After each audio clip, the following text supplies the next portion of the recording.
네, 안녕하십니까. 전라북도 농업기술원에서 근무하고 있는 최영민입니다. 지난 시간에 이어서 이번에 제가 말씀드릴 내용은 배나무의 휴면과 최근에 문제가 되고 있는 그 저온 피해에 관한 내용들에 대해서 말씀을 드리도록 하겠습니다. 먼저 첫 번째는 이 배나무의 휴면과 그 내한성에 대해서 간략하게 말씀을 좀 드리도록 하겠습니다. 먼저 휴면에 대해서 말씀드리기 전에 일반적인 그 온대 과수의 연생장 주기에 대해서 우리가 이해가 필요할 것으로 그렇게 생각이 됩니다. 이 그래프에서 보시는 바와 같이 온대 과수, 그러니까 낙엽이 지고 휴면에 들어가는 사과, 배, 그리고 포도, 복숭아와 같은 이런 온대 과수들은 모두가 공통적으로 1년을 주기로 그 영양 및 그리고 과실 생장이 이 계절에 따라 반복적으로 나타나는 연생장 주기라는 그런 특성을 나타내게 됩니다. 그래프에서 이제 보시는 바와 같이 가장 아래쪽으로 이제 향해 있는 이 그래프 선과 같이 가장 먼저 그 겨울이 점차 종료됨에 따라서 그 땅 속에 있는 그 지하부, 즉 이 뿌리의 활동이 가장 먼저 시작이 되는 것을 우리가 확인을 할 수가 있고, 뿌리의 경우에는 7월 하순부터 9월 초순까지 생장이 거의 없다가 다시 또 이제 가을철에 생장을 하게 되는 두 번의 생장을 하는 그런 특성을 나타내게 됩니다. 일반적으로 배나무의 경우에 전라북도 기준의 경우 3월 중순경에 발화가 시작이 되고, 개화는 약 한 달 후인 약 4월 중순에 개화가 되고 착과 결실되어서 과실 비대가 이루어지게 되는데, 보통 이 4월 초순, 즉 발화 후에 개화가 진행된 이후에 가지가 발생하는 것을 우리가 확인을 할 수가 있습니다. 그래서 이 가지의 발생은 4월 중순경부터 이제 신초가 발생을 시작하게 되고, 7월 상순경에 신초의 생장이 종료가 됨으로써 신초의 그 정단부에 우리가 일반적으로 이듬해 피우게 될 꽃의 원기가 형성되는 그 시기에 시기적인 그런 특성을 나타내고 있습니다.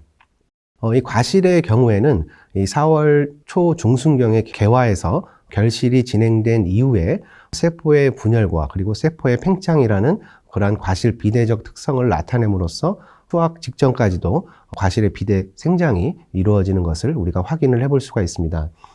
이 그래프에서 이제 보시는 것과 같이 이 근군과 그리고 가지, 이 과실의 가장 최고의 생장을 나타내는 시기들이 서로 중복이 되지 않고 엇갈리게 나타나는 것을 우리가 확인을 할 수가 있는데, 이러한 부분들은 이 수채의 각각의 생장에 필요한 그러한 동화산물의 공급과 분배, 그리고 내생 호르몬 등 이러한 수채 체내의 그러한 변화에 기인을 하기 때문에 이러한 특성들이 서로 엇갈리지 않게 나타나는 것을 우리가 확인을 해볼 수가 있겠습니다. 다음은 저장 양분의 순환에 대해서 말씀을 드리도록 하겠습니다. 이 붉은색 그래프의 경우에는 그 수채 내 저장 양분의 그 일련의 변화에 대해서 이제 나타나고 있고, 이 초록색 선의 경우에는 잎 내부의 영양 상태에 대한 변화를 표시를 하고 있습니다. 그래서 붉은색 그래프의 가장 첫 번째를 보시게 되면은 월동이 지난 이후에 이 발화와 개화라는 일련의 그런 발육 단계를 거침으로써 착과에까지 이르게 되는데, 착과가 진행이 되는 약 5월 이전까지는 그 전년도의 생장 상태에 따라서 나무 수채 내부나 또는 이제 뿌리 내부에 저장된 저장 양분을 통해서 이러한 과정들이 발육이 진행이 되게 되어 있습니다. 그래서 이제 5월 정도가 되어서 잎이 충분히 확보가 된 이후에는 양분 전환기라고 해서 그 해에 발생을 하였던 그러한 잎 조직들을 통해서 저장 양분이 다시 증가하는 이런 항아리 모양의 그래프를 나타내는 것을 우리가 확인을 할 수가 있습니다. 그래서 잎 내 영양의 경우에도 5월 상순부터 저장 양분이 이제 급격하게 증가를 하게 되고, 그리고 낙엽이 지게 되는 그 시기에 도달을 함으로써 잎 내부에 존재하는 이러한 저장 양분들이 나뭇가지 그리고 뿌리와 같은 이런 수채의 각 부위에 이동을 통해서 다음해의 월동과 그리고 그 다음해의 개화, 발화 등에 대한 그런 준비 단계를 나타내게 되는 나무가 이러한 과정을 거친다는 사실을 우리가 확인을 해볼 수 있을 것 같습니다. 그래서 이 윗부분에 나와 있는 것과 같이 초기 생장은 말씀드렸던 바와 같이 이 저장 양분, 이 전년도의 저장 양분에 의해서 이러한 과정 등이 이루어진다는 것을 우리가 확인을 할 수가 있으며, 비로소 양분 전환기가 경과가 된 후에 그 다음 해를 준비할 수 있는 저장 양분, 그리고 과실이 비대할 수 있는 그러한 저장 양분 등이 충분히 나무가 확보를 할 수 있는 이러한 시기적인 변화를 나타낸다는 것을 확인을 해 보실 수 있을 것 같습니다. 대표적인 저장 양분으로서는 크게 이제 탄수화물과 질소 화합물 등이 수채 각부에 저장이 되는 그런 형태를 나타내고 있습니다. 다음은 이 내한성의 변화와 그 동해 양상에 대해서 말씀을 드리겠습니다. 이 왼쪽에 있는 그래프를 보시면은 나무가 이 월동을 하게 됨으로써 그 추위에 버티는 그러한 내한성이라고 하는 그러한 일련의 힘을 점점 커지게 되고 다시 봄이 되면 감소하게 되는 그런 것들을 나타내고 있는 그런 모식도가 되겠습니다. 일반적으로 다음 해에 피게 될 꽃의 이 화합 분화는 그 이전 연도에 약 7월 상순경에 나타나게 되는데, 비로소 이 화합 분화가 완료된 이후에 인편이 형성이 되고 계절적으로 변화하는 그런 일장과 저온 그리고 내적인 요인들에 의해서 점차 순화라고 하는 그러한 내한성을 가지는 특성들이 발현이 되게 되어 있고, 그리고 이듬해 이제 봄에 되게 되었을 때 일장이 길어지고 날씨가 따뜻함에 따라서 추위에 버티는 힘이 점차 다시 작아지는 그러한 탈순화의 과정을 거치는 것으로 그렇게 알려져 있습니다. 그래서 이 나무가 가장 깊은 잠에 빠지는, 즉 이 내한성이 가장 강한 시기에는 실제 영하 25도씨에서 영하 30도씨까지도 이 수채가 추운 겨울에도 버틸 수 있는 것으로 그렇게 알려져 있습니다. 이 오른쪽에 나타나 있는 것은 비교적 그 동해가 발생됐을 때 수채에 나타나는 피해 증상들이 되겠습니다. 수채의 각 부위에서 가장 약한 부위는 땅의 표면과 접하고 있는 이 지제부라고 알려져 있는 이 부분이 들뜨거나 또는 이 접목한 부위의 경우에는 파열되는 그런 특성을 나타내는 것을 볼 수가 있는데, 이 부분이 수채에서 이제 가장 약한 그러한 이유로서는 실제 햇빛을 받는 그 남향 부분과 햇빛을 받지 않는 북향 부분이 최대 25도씨까지도 이제 차이가 나타나는 그런 특성을 나타내고, 또한 이제 면적이 크고 그리고 땅 속에 감춰져 있는 지제부 그리고 땅 위에 노출된 지제부의 온도차 등 굉장히 여러 가지 원인에 의해서 이쪽에 나무의 가장 아래쪽 부분인 이 지제부의 피해가 가장 큰 것으로 그렇게 알려져 있습니다.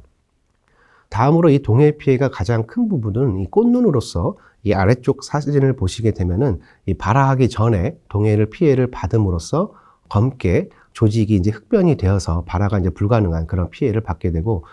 일부 그 신초의 경우에도 이 형성층, 즉 이 분열 조직이 동해 피해를 받음으로써 이러한 TTC, 즉 이 활력 테스트를 했을 경우에 이 발색이 되지 않는 그런 결과를 나타내고 있습니다. 다음은 이제 휴면의 원인과 종류에 대해서 말씀을 드리겠습니다. 이 글에서 보시는 바와 같이 이 온대과수의 휴면의 원인은 이 생명 활동을 이제 최소화함으로써 내외적인 그러한 불리한 조건에서 이 살아남기 위한 이 나무의 생명 유지 현상이라고 그렇게 정의를 내릴 수 있을 것 같습니다. 그래서 이 휴면의 경우에는 그 아래쪽 줄에서 나와 있는 것과 같이 식물체의 어느 기관 또는 전부가 가시적인 생장을 일시적으로 이제 중단한다라고 이제 정의가 되어 있는데, 최근에 많은 연구 결과들에 따르면 대부분의 이제 생명 활동이 중단된 것은 맞지만 아주 미약하게나마 그런 활동 등이 한 겨울에도 이루어지고 있다라고 그렇게 보고가 되고 있는 상황에 있습니다. 그래서 이 휴면의 경우에는 크게 이제 이 외제 휴면과 내재 휴면 그리고 환경 휴면 크게 세 가지로 구분을 할 수가 있습니다. 이전에 말씀드렸던 바와 같이 실제 그 온대과수에 있어서 특히 이 배의 경우에 있어서 이 7월 상순에 다음 해에 피게 될 꽃의 원기인 이 화합분화가 형성이 되게 되면은 비로소 그 시기부터 우리가 휴면에 들어갔다라고 이제 표현을 할 수 있을 것 같은데, 그 시기에 들어가 있는 이 꽃눈의 휴면의 경우에는 다른 기관들, 즉 잎 조직이나 다른 줄기 조직들이 그대로 있기 때문에 이러한 다른 기관에 의해서 발화가 불가능한 상태를 우리가 외제 휴면이라고 표현을 하고 있습니다. 이 외제 휴면의 경우에는 예를 들어서 정부 우세성에 의해서 그 견눈이 발화하지 못하는 그런 특성들과 같은 맥락이라고 이해를 하시면 될 것 같습니다. 다음은 이 내재 휴면이 되겠습니다. 이 온대과수는 이 발화하기 위해서는 겨울 동안에 일정량의 온도와 그리고 기준 온도 이하의 충분한 저온이 누적이 되어야지만이 정상적인 발화와 개화를 할 수 있는 그런 특성을 나타내고 있습니다. 따라서 이 내재 휴면이라는 것은 사과와 배와 같은 각각의 과종 그리고 그 과종 속에서 이 각각의 품종들이 가지는 이 저온 요구도를 충족을 했을 경우에 발화하게 되는 그런 특성을 나타내고, 이 내재 휴면은 그 품종이 갖고 있는 그런 적은 요구도를 나타내는 그런 의미로서 사용이 되고 있습니다. 일반적으로 배 신고의 경우에는 12월 하순에서 1월 중순경, 지역적인 차이는 있겠지만 대부분 그 시기에 이 저온 요구도가 충분히 이제 충족이 되는 것으로 그렇게 알려져 있고, 그리고 그 시기에는 온도가 굉장히 낮고 생장에 불리한 조건이기 때문에 내재 휴면이 충분히 충족이 되었다고 할지라도 지속적인 휴면이 이어지게 되는데, 우리가 그런 것을 이 환경 휴면이라고 그렇게 표현을 하고 있습니다. 그래서 이 환경 휴면의 경우에는 적당한 그런 조건, 즉 온도라든지 그런 일장과 같은 그런 조건들이 충족이 되었을 때에는 우리가 아는 그 발화와 개화 단계가 진행이 되는 것을 우리가 생각을 해볼 수 있을 것 같습니다. 다음은 이 내한성에 관여하는 그런 재배적인 요인들에 대해서 말씀을 드리겠습니다. 이 환경 조건으로서는 이 단열과 저온 조건, 그리고 이 광과 온도 변화 등이 굉장히 이 내한성에 관여하는 것으로 알려져 있는데, 휴면의 깊이가 깊어질수록 내한성이 강해지는 것은 사실이지만, 최근에 크게 문제가 되고 있는 이러한 기후 변화에 관련이 되어서 이 오른쪽에 있는 그래프에 대해서 간단하게 말씀을 드리겠습니다. 이 그래프는 이전에 말씀드렸던 그 내한성이 강해지는 그 순화와 그리고 내한성이 약해지는 그 탈순화의 관계에 대해서 이 표현을 하고 있는 그래프가 되겠습니다. 이 왼쪽 Y축의 경우에는 각각의 그 순화와 탈순화의 관계 속에서 그 나무 수채가 동사하게 되는 그 동사율을 나타낸 것으로서 20도씨에서 이 탈순화, 즉 최근에 이 기후변화에 의해서 겨울철이 따뜻하게 되면은 가장 깊은 잠, 즉 내한성이 강해진 시기에 날씨가 따뜻하게 되면은 이 탈순화가 이어지기 때문에 이러한 특징들이 시기적으로 반복이 된다라고 한다면 영하 25도씨가 아니라 더욱 낮은 온도에서도 순화에서 탈순화로 수체가 넘어갈 수 있기 때문에 저온 피해가 더 크게 나타날 수 있다는 것을 의미하고 있습니다. 또한 이 내한성에 관여하는 또 다른 요인으로서는 이 전정과 그리고 그 이전 해의 그 결실량이 크게 영향을 미치고 있고, 이 무기 원소 그리고 이 대목과 병해충 이러한 것들이 이제 영향을 미치게 되는데, 종합적으로 말씀을 드리면 그 이전 연도에 과다 착과를 지향을 하고 병해충 피해를 받지 않고 충실한 수세를 가지고 있는 나무를 유지를 할 수 있다라면 이 내한성에 그러한 요인들이 가장 크게 영향을 미친다는 사실을 우리가 알 수 있을 것 같습니다. 그리고 실제 이 동해가 발생했을 때의 재배적인 조치들로서는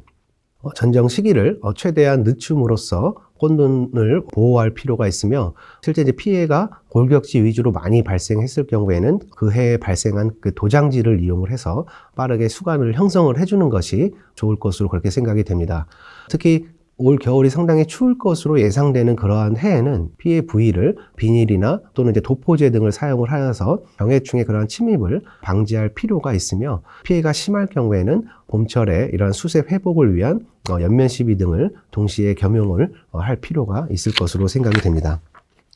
우리가 일반적으로 이 동해 피해를 방지하기 위한 대책으로서는 이제 크게 수동적인 방법과 이 능동적인 방법으로 구분을 할 수가 있습니다. 이 수동적인 방법은 보통 이제 개원하기 전 단계에 해당하는 것으로서 지리적으로 이러한 동해 발생이 상당히 적은 곳을 선정을 한다거나, 또는 그러한 제식 양식이라든지 또는 방풍벽을 설치를 함으로써 동해 피해를 사전에 예방을 할 수 있습니다. 실제 개원을 해서 과수원을 경영을 하고 있는 상황이라면 이러한 능동적인 방법들을 적극적으로 우리가 생각을 해볼 수 있습니다.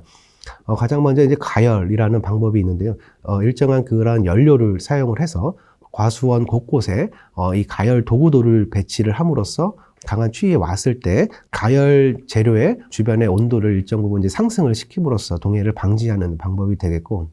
다음은 이제 관수하는 방법이 있고, 그 다음으로는 이 송풍 방법으로서 그 공기의 상층부와 하층부의 온도 역전 현상을 이용을 해서 동해 피해를 방지하는 방법이 있습니다. 그리고 마지막으로는 동해 피해가 가장 약한 부위인 이 지제부를 피복을 하는 방법이 있는데, 이 오른쪽 위에 있는 사진과 같이 일반적으로 신문지나 볏짚, 그리고 우리가 그 파이프를 보호하는 그 발포 단열재라고 하는 이런 것들을 주로 사용을 하는 것을 알 수가 있습니다. 그래서 이 수채의 주간부를 저러한 피복 재료들로 피복을 하는 것은 실제 보온 효과도 상당히 많이 나타내고 있고, 그리고 일반적으로 많이 쓰이는 방법 중에 백색 페인트를 이제 바르는 방법이 있는데, 이 방법의 경우에는 아래쪽에 있는 그 적외선 영상 사진을 보시는 바와 같이 이 가장 오른쪽에 있는 것과 그 다음에 있는 나무의 그 아래쪽 색깔을 보시면은 뚜렷하게 우리가 확인을 해볼 수가 있습니다. 그래서 이 백도제라고 하는 이 페인트를 바르는 이유는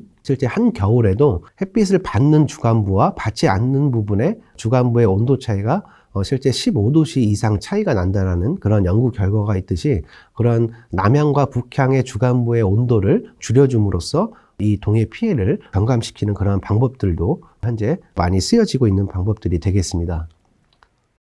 지금까지 그 동해 피해에 대해서 이제 말씀을 드렸고, 최근에 아직 배에 있어서는 크게 이제 문제가 되고 있지는 않지만, 최근에 이런 기후 변화가 이루어지게 되면서 남쪽에서 재배되고 있는 그러한 작물들이 점차 이제 북상을 하는 것들을 우리가 주변 상황들을 통해서 체감을 하고 있는 상황에 있습니다. 그래서 오른쪽 그래프의 같은 경우에는 과거에 농촌진흥청에서 이제 발표를 한 내용으로서 이 RCP 시나리오 8.5, 즉 그 최악의 상황으로 기후변화가 이루어졌을 때 2090년대에 들어서는 강원도 지방을 제외하고는 국내에서 이제 배를 재배할 수 없다라고 하는 그런 결과도 발표된 것과 같이, 아직까지는 배 산업에 있어서 직접적인 영향을 주고 있지는 않지만 기후변화가 점점 진행이 되고 있고 이러한 주요 과수들이 북상을 하고 있다는 사실을 통해서 우리도 한편으로 마음의 준비를 하고 있을 필요는 있을 것으로 그렇게 생각이 됩니다. 이러한 기후변화에 의해서 점차 발화기와 개화기가 이제 빨라지고 있는데, 개화기가 빨라진다고 하는 것은 그 과실 또는 그 나무의 그런 생육 일수가 길어지기 때문에 유리한 점도 있지만, 실제 개화기 때 저온 피해에 노출될 확률이 상당히 증가를 하고 있고, 동일한 시기에 수분의 그 매개 곤충이 되는 이러한 방화곤충들의 활동에 변화를 주기 때문에 현재로서는 장점보다는 단점이 상당히 부각이 되어 있는 그러한 상황에 있습니다. 그래서 일부 그 중앙대학교의 연구에 대해서 잠깐 소개를 드리면은, 이러한 따뜻한 겨울이 반복적으로 오게 됐을 경우에는 충분한 저온 요구도, 아까 말씀드렸던 그 내재 휴면이 충족이 되지 못할 경우에는 이 정상적인 발화와 그리고 개화가 불가능하기 때문에 여러 가지 문제점들이 있을 수 있다라는 것을 예측을 하고 있습니다. 그래서 이러한 저온 요구도, 즉 내재 휴면에 필요한 저온 요구도를 충족을 하기 위해서는 일정한 온도의 가중치를 부여를 해서 그 겨울 동안에 가중치를 누적을 함으로써 각각의 품종의 저온 요구도를 산출하고 있는데, 이 아래에 있는 그래프와 같이 일반적으로 그 저온 요구도가 높은 품종, 즉 내재 휴면이 완료되기 위해서는 추운 겨울이 더욱 많이 필요한 그 배 품종들 중에서는 신고와 만수 그리고 감천배와 같은 그런 품종들이 있습니다. 현재에서는 이러한 저온 요구도를 충족을 함에 있어서 국내 그 어느 지역에 있어서도 문제가 되고 있지는 않지만, 이러한 기후 변화가 진행이 되었을 때에는 현재 배 주산지로 알려져 있는 이 전라남도와 같은 이런 주산지 위주를 통해서 배 재배가 점점 불가능할 것으로 그렇게 예측이 되고 있는 그런 결과들이 발표가 되고 있습니다. 그래서 현재까지는 이러한 것들이 아직 크게 문제가 되고 있지는 않지만, 우리가 앞으로 어떤 품종을 선택을 하고 어떤 지역에 개원을 함에 있어서는 이러한 기후변화와 관련된 부분에 있어서도 우리가 고민을 해볼 필요가 있을 것으로 그렇게 생각을 합니다. 예, 이상으로 마치도록 하겠습니다. 감사합니다.